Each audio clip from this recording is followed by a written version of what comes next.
अच्छा दोस्तों, स्वागत है आप सभी का आपके अपने चैनल द रिटेल इन्वेस्टर में।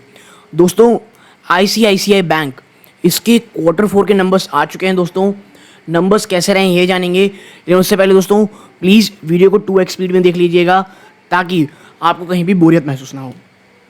तो अब सीधा लेके चलता हूँ रिजल्ट की तरफ। देखिए, सबसे पहली चीज़ और सबसे अच्छी चीज़ कि नंबर्स जो है यहाँ पे करोड़ में है दोस्तों, तो आपको यहाँ परेशानी होगी नहीं ज़्यादा पढ़ने के लिए।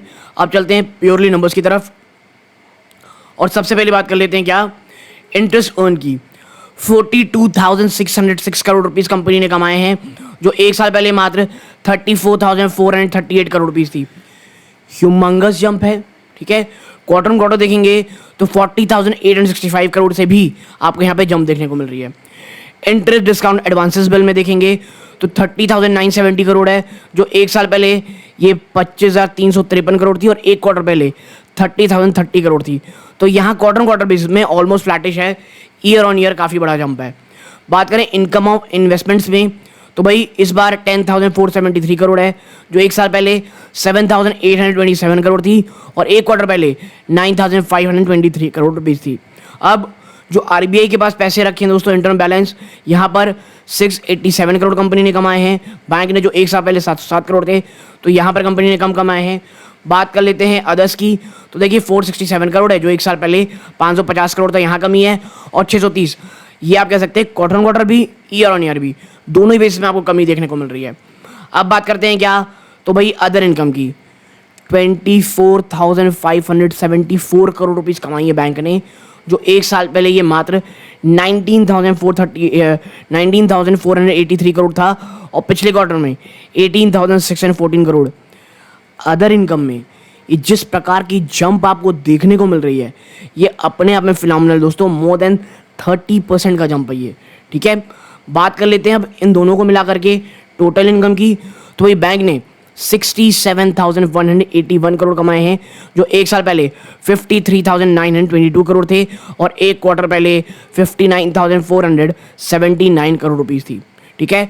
तो टोटल इनकम वाइज चाहे आप क्वार्टर ऑन क्वार्टर देखें या ईयर ऑन ईयर देखें, कंपनी ने फिनोमिनल नंबर पेश किए दोस्तों।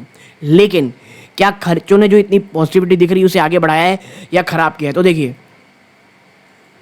सबसे पहले इंटरेस्ट एक्सपेंडेड, यानी जो भी आपको ब्याज कमाई है आपने, उसके लिए कितना ब्याज खर्चा किया है, तो यहाँ पे आप पाएंगे 20,423 करोड़, जो एक साल पहले मात्र 14,479 करोड़ थे।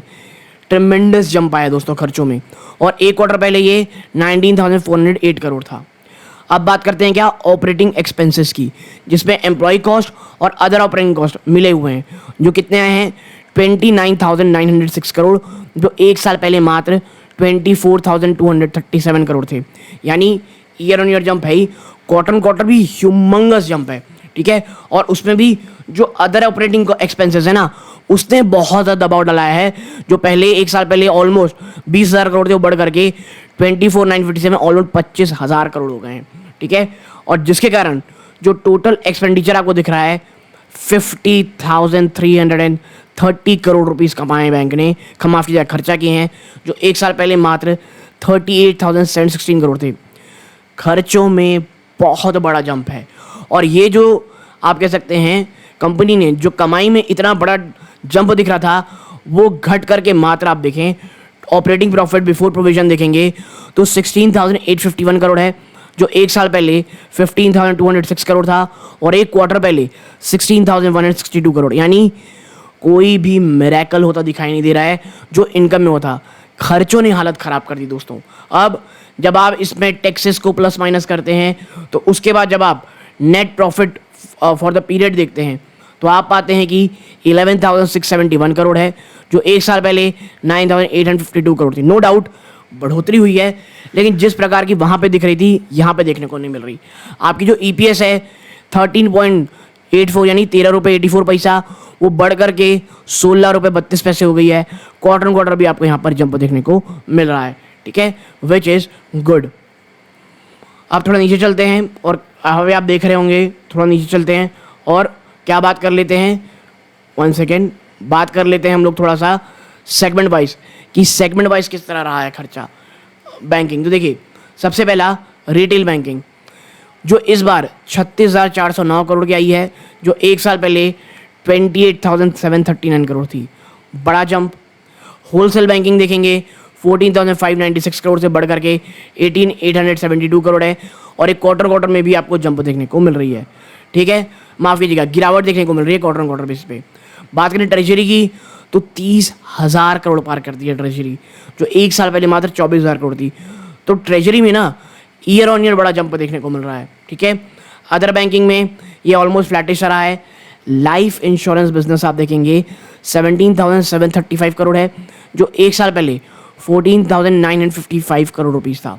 ठीक है, आप देखें तो यहाँ पर लाइफ इंश्योरेंस में आपको बड़ा जंप देखने को मिल रहा है, चाहे कोई भी हो। और देखिए, जब आप सेगमेंटल रिजल्ट देख रहे हैं ना, that is profit before tax और माइनॉरिटी इंटरेस्ट, रिटेल बैंकिंग में आपको जंप देखने को मिल रहा होगा। ठीक है, होलसेल बैंकिंग में आपको ट्रेमेंडस जंप, देखिए होलसेल बैंकिंग ने एक बहुत बड़ा जंप दिखाया, ईयर ऑन ईयर बेस पे बढ़ोतरी दिखाई है कमाई में। हाँ, क्वार्टर बेस पे आपको यहाँ कमी देखने को मिल रही है। ठीक है, ट्रेजरी में आप देखेंगे तो कमाई कम हुई ईयर ऑन ईयर बेस पे, जबकि आपकी ट्रेजरी में जो सेगमेंट रेवेन्यू था वो बढ़ा हुआ था। ठीक है, आपका जो लाइफ इंश्योरेंस बिजनेस है वो 316 करोड़ था एक साल पहले, जो घट के मात्र 234 करोड़ हो गया है, और क्वार्टर में आपको फ्लैटिश से नंबर देखने को मिल रहे हैं। ठीक है, तो भाई देखिए आईसीआईसीआई बैंक के नंबर्स खराब नहीं आए हैं, लेकिन एक दबाव जो साफ देखने को मिल रहा है वो है इनके खर्चों का, और खर्चे जो हैं बहुत बड़े स्तर में फंसे हुए हैं। तो अब देखना ये होगा कि परसों यानी मंडे को किस प्रकार का बाजार का रिएक्शन आता है। यहाँ तक जुड़े रहे, बहुत बहुत धन्यवाद। ये सूर्यकांत है, जय हिंद।